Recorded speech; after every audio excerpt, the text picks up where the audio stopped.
And as a first lady, people tend to assume you don't know much.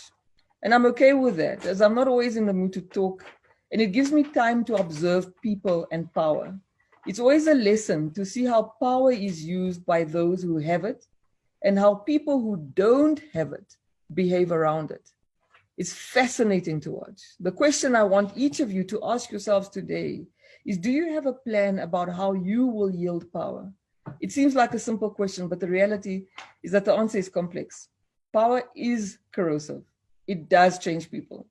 You can't control something you don't understand, and it's important that you observe power dynamics. Be clear on how you behave around it and how you behave when you have it. When you have power, always remember how it felt not to have power and be guided accordingly. Time won't permit me to go into details, so there are 10 quick lessons I want to share that I've learned as an observer of power. Number one, try avoiding taking sides when politicians start clashing. There's a lot of grievances in the political space, and if you're not careful, you'll be forced to take sides.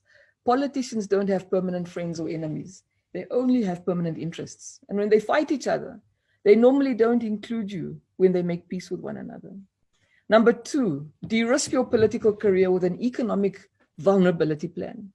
I believe young people seeking to enter politics or the public sphere should first have marketable skills, a qualification, or a means of earning an additional income.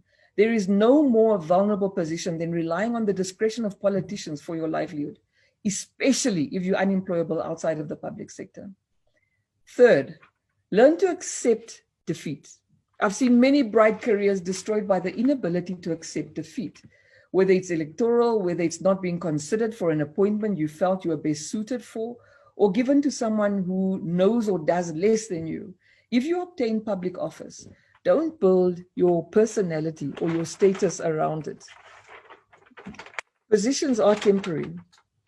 The worst time for a politician that I've observed is the day after he's been appointed, because that's the day his phone starts to ring and he's being reminded by everybody whether they remember how hard they worked and what positions that they deserve. Don't be that person.